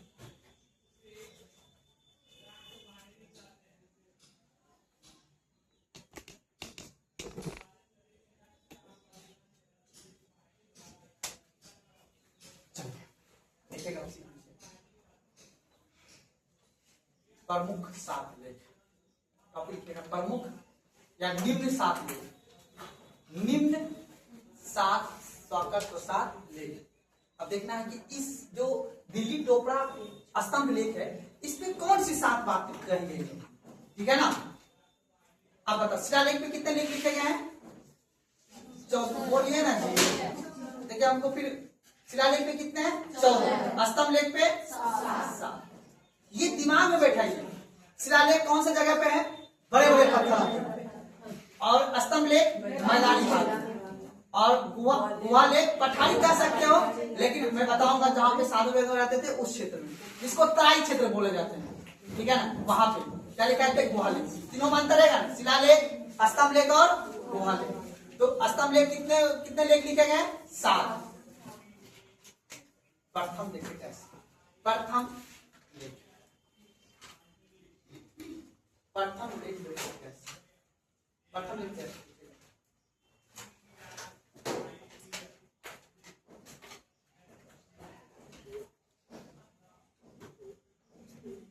इसमें अशोक बताया है कि, इसमें अशोक बताया है कि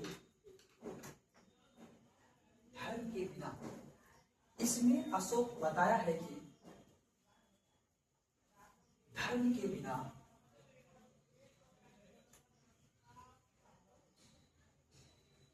इसमें अशोक बताया है कि धर्म के बिना परलोक में सुख प्राप्ति कठिन है। इसमें अशोक बताया है कि धर्म के बिना परलोक में सुख की प्राप्ति कठिन है। अर्थात सुख की प्राप्ति कठिन है।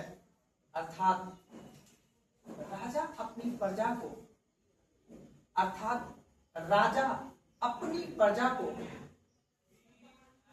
याद दिलाता है कि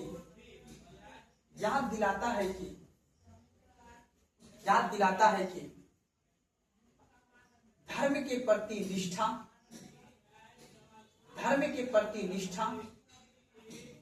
और प्रेम से ही, धर्म के प्रति निष्ठा और प्रेम से ही परलोक में सुख मिल सकता है। परलोक में सुख मिल सकता है।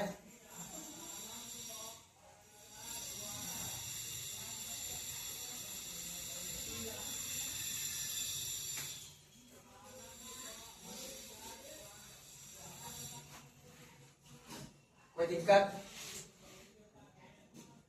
एक पॉइंट अभी नोट में लिखा हूं, बस समझा देता हूं। क्वेश्चन पूछा गया है कि अशोक जो है अपने स्तंभ लेख का निर्माण जो करवाया वो राज अभिषेक के कितने वर्ष के बाद कराया? क्या बोलते हो? 26 और 27, ठीक है।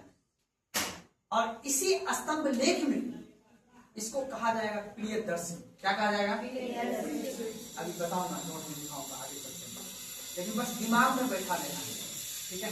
चलिए दूसरा,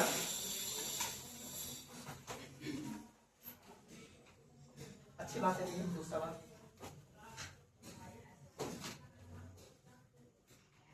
इस लेख में धर्म की परिभाषा का वर्णन है। इस लेख में धर्म की परिभाषा का वर्णन है।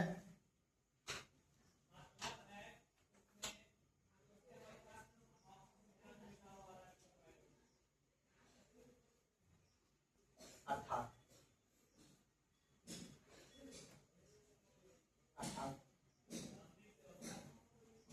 अशोक स्वयं से प्रश्न करता है कि धर्म क्या है? अर्थात अशोक स्वयं से प्रश्न करता है कि धर्म में क्या है?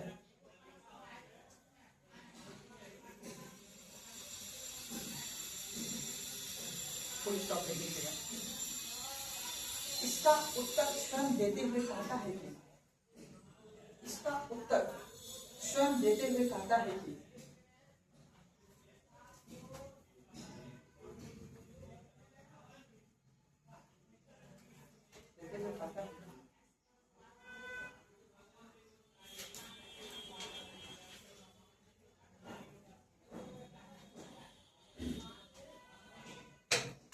पाप से दूर रहना, पाप से दूर रहना, कोमा बहु कल्याण, कोमा बहु कल्याण, कोमा दया, कोमा दान, कोमा सत्यवादिता,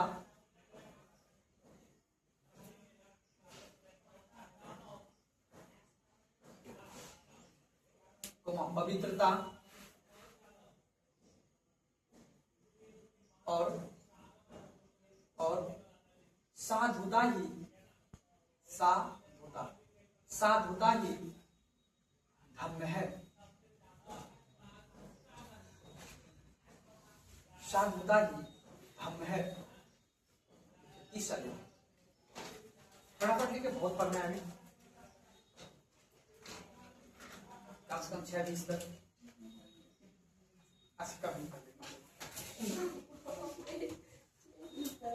चलिए तीसरा लिख लीजिए फटाफट, 4 दिन से पढ़े नहीं है, 4 दिन से टाइम कट रहा है। लिखिए तीसरा लिखिएगा। इस लेख में देखिए समझाने को जरूरत नहीं है, तीसरा समझ गया ना, दूसरा समझ गया ना। अशोक धाम की परिभाषा, अशोक परिभाषा क्या दिया वो देख लिया आपने। जो दान करेगा, जो पाप से दूर रहेगा, जो दया दिखाएगा, ठीक है ना, वो सभी क्या रहेगा, धम्म रहेगा। समझ बात को ना। देखिए तीसरा लेख, इस लेख में अशोक, इस लेख में अशोक जनता को, इस लेख में अशोक जनता को आत्मनिरीक्षण, इस लेख में अशोक जनता को आत्मनिरीक्षण करने पर बल देता है। इस लेख में अशोक जनता को आत्मनिरीक्षण करने पर बल देता है। अर्थात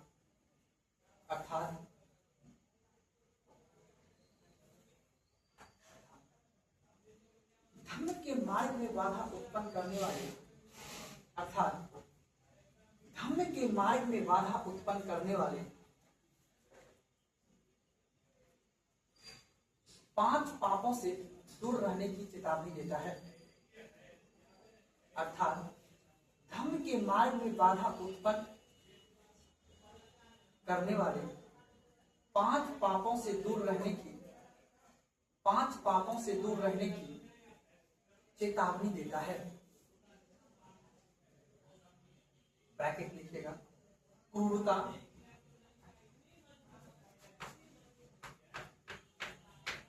क्रूरता, कोमा क्रोध, कोमा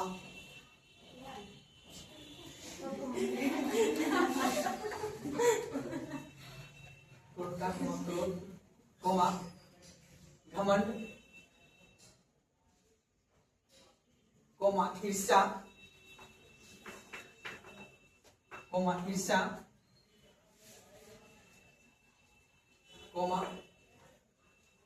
प्रचंडता, कोमा प्रचंडता।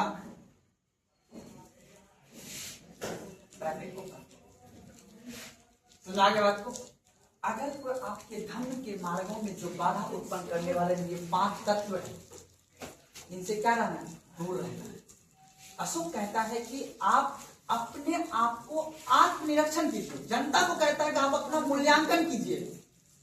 आप भी क्या कीजिए, आत्म मूल्यांकन करके आप ये देखिए क्या आप धम्म के रास्ते पे हैं या धम्म के मार्ग पे है या नहीं। अब कैसे पहचानना है कि हम धम्म के मार्ग पे है या नहीं है, तो उसके लिए उसने 5 तत्व बताए हैं। आपने देखा दूसरा लेख में क्या बोला, धम्म क्या है, धम्म की परिभाषा क्या है, धम्म के मार्ग पे आप कैसे चल सकते हैं। स्वयं अशोक क्या करते हैं, पूछता है अपने पास कि धम्म क्या है, और धम्म की परिभाषा भी वो देते हैं। दया दिखाना है, करुणा दिखाना है ना, साधुता, अच्छे वाणी को बोलना है, सत्य वाणी को बोलना है, ये सभी क्या है, धम्म है। अब लेकिन उस धम्म को जो बाधा उत्पन्न करता है, तीसरा लेख में उन्होंने कहा कि नहीं बाबा, अपने आप से स्वयं से प्रश्न पूछे, जनता से कहा है कि अपने आप को खुद आत्ममूल्यांकन कीजिए कि आप धम्म के मार्ग पे है या नहीं, या धम्म के मार्ग में बाधा उत्पन्न करने वाले 5 तत्वों का नाम बताया है। सुनाइए बात को, लिखिए चौथा लेख, फटाफट लिखिए। ये बहुत अच्छी बात है, चौथा भी हमको बहुत ही टाइम लगा हुआ है। इसमें जज की नियुक्ति की है उन्होंने, राजू का नाम सुने भी होगा। चौथा लिखेगा, चौथा लेख। इसमें जनपदों के, इसमें जनपदों के जजों, इसमें जनपदों के जजों, जज समझते हैं ना आज के जो ये वर्ड मैंने जो है लेकिन किताब में लिखा था रज्जुक, रज्जुक की नियुक्ति का लेख कहां से पता चलता है, आपसे बोल रहा है स्तंभ लेख, ठीक है ना, जजों, ठीक है ना। तो लिखिएगा क्या लिखे, पूरा लाइन बताइएगा। जजों जजों को ब्रैकेट में बंद कर तब मजा आएगा। रज्जुक को बंद कर दीजिए, आप लिख दीजिए की नियुक्ति, वही जजों की नियुक्ति तब पढ़ना है या तो रज्जुक की नियुक्ति, ठीक है ना। तो ऑप्शन में आएगा, तो इस जनपद इसमें जनपदों के जजों की नियुक्ति कोमा न्यायिक अधिकार कोमा उनके कर्तव्य और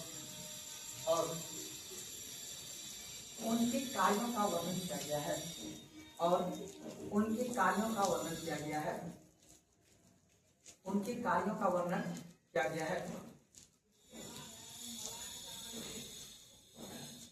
एक चीज अशोक बोला है, बता देते हैं, दिखाएंगे तो समझिए। अशोक कहा है, अगर कोई कैदी है, ठीक है ना, अगर वो कैदी 3 दिन दान पुण्य करता है, ठीक है ना, तो उसको क्या कर देना है, रिहा कर देना है। क्या कर देना है? अगर नॉर्मल चेंज में अगर वो जेल गया हुआ है, ठीक है ना, रजुक मतलब उस तरह के जजों ने उनको सजा सुना दिया है, तो अशोक ने अपने लेख में लिखा है, अगर किसी व्यक्ति को कैदी बनाया, मतलब अर्थात मुख्य रूप से कहता है कि अगर किसी कैदी को मृत्यु दंड का प्रावधान मिल गया, ठीक है ना, तो उसे जो है कहा गया है दान पुण्य करने के लिए 3 दिन का क्या दिया जाता है, मोहल्लत दिया जाता है कि आप 3 दिन दान पुण्य कीजिए तो हम आपको नॉर्मल सजा। ये बात कही गई। चलिए अब आप लिखिएगा 5वां। अब मैं तो अशोक का सत्ता का सर्वनाश होने का मुख्य कारण क्या है, रोमिला थापर क्या कहता है, देखो अभी पढ़ाऊंगा आगे। रोमिला थापर कहता है कि अशोक इतना बड़ा राजा था, कैसे हो गया इसका सत्ता से, तो उसके मंत्री लोग जो है ना, इसके जो अभी मंत्री आएंगे, इनके मंत्री कहता है कि इतना भी क्या है कि हर जगह दान, कितने दान दे दिए हैं, तो इनके जो राजकोष था ना उस पर भार आ गया, इनके राजकोष पे। तो आपस के मंत्री, ठीक है ना, इसके मंत्री और अशोक के बीच मतभेद हो गया कि आप इतना दान नहीं दे सकते थे। अंत में इतिहास रोमिला थापर कहता है कि अशोक के पास छोटा सा एक आंवला का बगीचा बचा हुआ, तो वो भी दान में दे दिया। सोचो, इतना करुणा भय आदमी था, एक युद्ध के व्यवस्था में इसके नाम का सम्राट लगा हुआ है, और पहली बार इसके सोचो इतना बड़ा राजा है ये, इतना इतिहास में पढ़ना पड़ता है इसके बारे में, और है तो कब की घटना है ये, कुछ तो बात रही होगी जो आज पढ़ाया जा रहा है इसके बारे में। सोचो इनके द्वारा देखो कितनी बड़ी बात है, वो लेख में ये बात को, जैसे आज देखो आप लोग के पास संविधान है, संविधान में आईपीसी सीआरपीसी यानी बीएनएस वगैरह है ना, कितना अभी बीएनएस के बारे में पढ़ते हो, अभी जो जज वगैरह कैसे कानून आपको सजा सुनाती है, जज का काम क्या है, आपको बीएनएस की तरह आपको दंडित करवा देना, वो कानून, आपको कानून आप भी पढ़ सकते हो, आप भी पढ़ो, आप भी अपना मतलब कि आप भी अपना क्या कर सकते हो, निर्दोष साबित करने के लिए आप अपना जज के जाकर वकालत कर सकते हो, लेकिन उतना जनता जागरूक नहीं है ना। लेकिन उस समय सोचो कि अशोक ये बात बताता है कि आप लोग जागरूक होइए, लेख लिख के बताता है, उसमें तो न्यूज़पेपर था नहीं, उसमें इतना एडवर्टीजमेंट के लिए तो मीडिया वगैरह था नहीं, तो उस समय जो प्रावधान था उसमें उन्होंने सर्वश्रेष्ठ किया, जो आने वाला उत्तराधिकारियों के लिए उसने क्या किया, एक अच्छा मार्ग दिखाया। क्या समझ आया ना बात को, इसीलिए इसे महान अशोक कहा जाता है। लेकिन पांचवा भी बहुत अच्छा है, पर्यावरण की बात की है। यह लेख पूर्ण रूप से, पांचवा में लिखेगा, यह लेख पूर्ण रूप से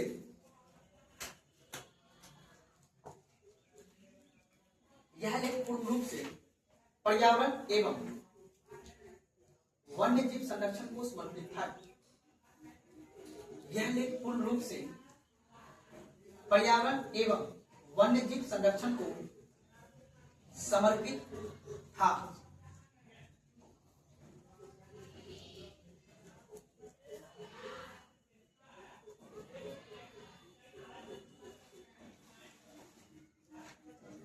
एक बार मैं अपने तरफ से ऐड कर देता हूं, ऐड क्या उसी में है, बड़ा फटाफट। दंड समता, दंड समता बोला गया है, इसको समानता बोलते हैं, और व्यवहार समता, ठीक है। देखिएगा अब मुख्य रूप से कहा गया है, ये दोनों का सिद्धांत जो है ना, यानी दंड समता और व्यवहार समता, इसका मतलब क्या हुआ, अशोक कहता है कि कोई भी व्यक्ति अगर कोई स्वयं गुनाह किया है तो उसको दंड भी क्या मिलेगा, बराबर मिलेगा, और हर किसी के साथ व्यवहार भी क्या किया जाएगा, समान किया जाएगा, चाहे वो पेड़ पौधा हो, चाहे वो मनुष्य क्यों ना, चाहे वो पक्षी ही क्यों ना, कोई जीव जंतु ही क्यों ना, सबके साथ व्यवहार समता यानी व्यवहार समानता का सिद्धांत है। आप बताओ आर्टिकल 14 की आज हम बात करते हैं, करते हैं जी? हर किसी के पास बराबरी का अधिकार की बात करते हैं, तो समझ लो कहीं ना कहीं लेख परिणति भी वहीं से होगा ना। तो यह दोनों सिद्धांत इसी लेख में दिया गया, लिखेगा इसमें। तथा इसमें दंड समता, तथा इसमें दंड समता एवं व्यवहार समता का सिद्धांत दिया गया है।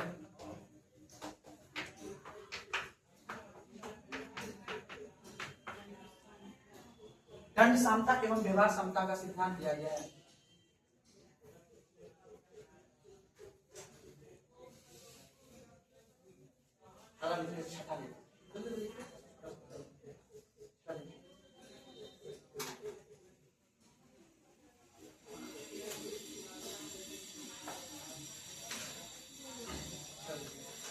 इसमें अशोक कहता है कि मेरा मुख्य उद्देश्य, इसमें अशोक कहता है कि मेरा मुख्य उद्देश्य प्रजा की सुख शांति,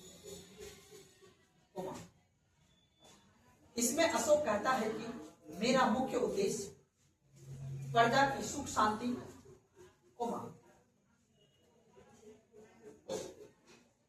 लोगों के हित सुरक्षित एवं सभी संप्रदायों का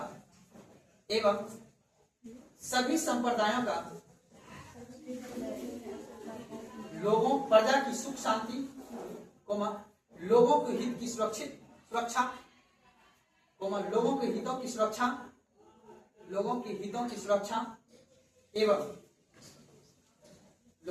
की सुरक्षा एवं सभी संप्रदाय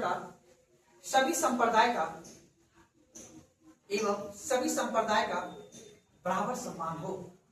बहुत अच्छी बात है। एवं सभी संप्रदाय का बराबर। साथ मेरा मोदी जी क्या कहता है? हम चाहते हैं कि मेरी देश की जनता सुख और समृद्ध हो। कहता है ना, कहता है। क्यों चाहता है?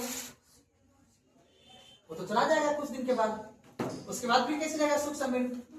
ये लोहावनी बात है। लोहावनी मतलब हर किसी व्यक्ति को ये लगता है कि हम इतने बड़े देश के पद पे बैठे हुए हैं, तो मेरा ये मुख्य उद्देश्य है कि मेरी प्रजा क्या हो? सुख समृद्धि हो, मेरी जनता की लोग के हित क्या हो? सुरक्षित हो, और सभी संप्रदाय, सभी धर्मों की व्यक्ति का बराबर सम्मान। समझ बात को ना? इस तरह का वर्ड मोदी जी के मन में कैसे आया? ये बात पहले लिखा हुआ है लेख में। सोचो, इतिहास यही है। लिखा आपको 7वां।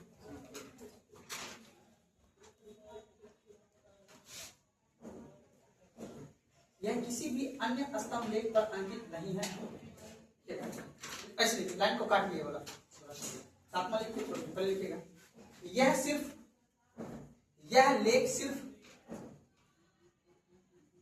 लेख सिर्फ दिल्ली टोपरा स्तंभ लेख पर अंकित है। यह लेख सिर्फ दिल्ली टोपरा स्तंभ लेख पर अंकित है।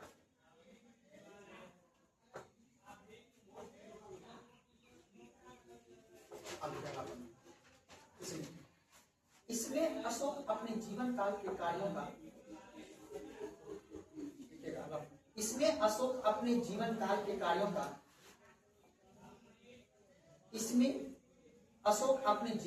कार्यों का निचोड़ प्रस्तुत करता है।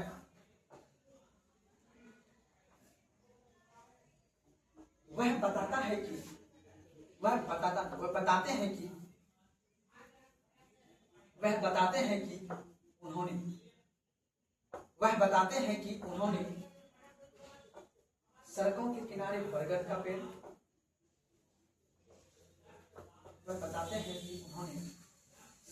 किनारे बरगद का पेड़, आम का पेड़,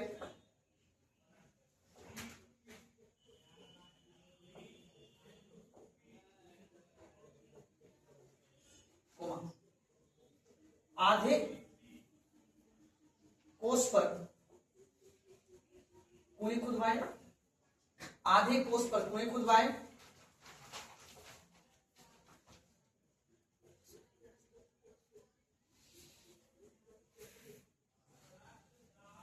आधे कोस पर, साथ ही धर्म प्रचार के लिए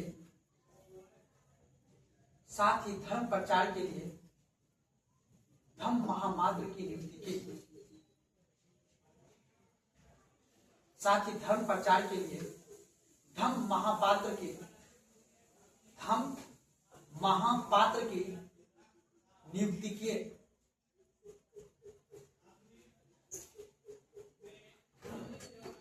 ये 7 लेख हो गए। ये 7 लेख में से 6 लेख हर स्तंभ लेख लिखे गए हैं, ठीक है। तो पहला लेख कौन सा, पहला स्तंभ लेख कौन सा है, दिल्ली।